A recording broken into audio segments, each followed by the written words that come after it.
நீரின்றி அமையாது உலகு, யார் யாருக்கும் வானின்றி அமையாது உலகு.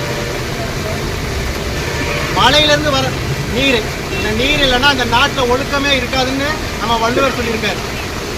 ஆனால் குடிக்கிற நீரில் கழிவு நீரை கலந்து விட்டது தான் இந்த தாம்பரம் மாநகராட்சி, இந்த திராவிட மாடல் அரசு. இவன் குடிக்கிற நீரில் கழிவு நீரை கலந்தானா அப்படின்னு கேட்டால் கிடையாது. கழிவு நீரில் தான் குடிக்கிற நீரை அங்கே கலந்து கொடுத்துக்கிட்டு இருக்கான். இதைத்தான் இந்த மக்கள் குடிச்சிக்கிட்டு இருக்காங்க. நான் என்ன கேட்குறேன், இந்த மக்களுக்கு நீங்கள் குடிக்கிறதுக்காக கொடுக்கக்கூடிய நீரை இங்கே இருக்கக்கூடிய அமைச்சரும் இந்த முதலமைச்சரும் இப்போ வந்திருக்காரு புது துணை அமைச்சரே, உங்கள் காலை கழுவுறீங்களா? உங்கள் காலை கழுவுறதுக்கு இந்த நீரை நீ பயன்படுத்துவியா? ஆனால் இதைத்தான் இந்த மக்களுக்கு உன்னை ஓட்டு போட்டு உன்னை அதிகாரத்தை உட்கார வச்ச மக்களுக்கு நீ கொடுக்குறேன்னா இது அதிகாரத்துக்கு தானே. இந்த அதிகார திமிர முதல்ல இந்த மக்கள் தான் அவங்களுக்கு கொடுத்துருக்காங்க. இந்த மக்கள் இனியாவது இதை உணர்ந்து இந்த அதிகாரத்தை பறித்து நடுத்தருவில் அவங்க நிற்க வைக்கணும். இதைத்தான் நான் கேட்டுக்கிறேன்.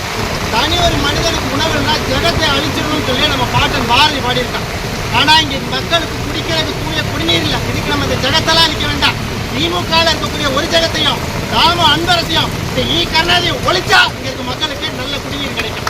இதுதான் என்னைக்கு செய்கிறோமோ அன்னைக்கு தான் நம்மளுடைய அடிப்படை தேவைகள் எல்லாமே நடக்கும்.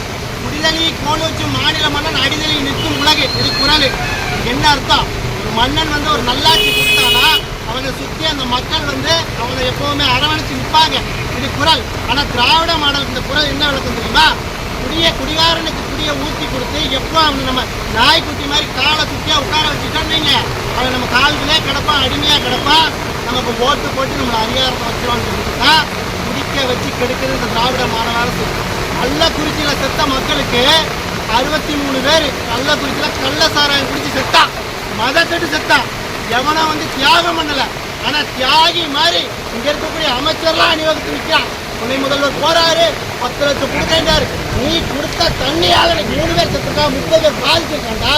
மயிரை புடுகிறக்காக உட்காந்துக்கிட்டு இருக்க. உனக்கு பிறந்த நாள் ஒரு கேடு வர வேண்டியதானே? நீங்க சின்னவர் பார்த்துட்டு போக வேண்டியதுன்னா அப்போ குடிச்சு செத்தாதான் பார்ப்பேன். நீ கொடுக்குற தண்ணியை குடிச்சு செத்தா பார்க்க மாட்டேன். இதெல்லாம் என்ன நிலன்றது புரியல. அந்த மக்கள் இனியாவது உணர்ந்துக்கிட்டு நீங்க அடுத்து வர 2026 சட்டமன்ற தேர்தலில் உங்களுக்காக மட்டும்தான் நிற்கிறோம்.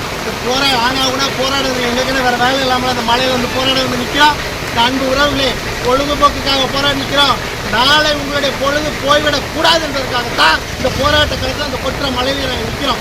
இதெல்லாம் சிந்திச்சு 2026 சட்டமன்ற தேர்தலில் நீங்கள் நாம் தமிழர் கட்சிக்கு தான் வாக்களிக்கணும். எல்லாரும் சொல்கிறான் சீமான் கத்தி பேசுகிறாரு, சீமான் தம்பிங்க கத்தி பேசுகிறாருன்னு.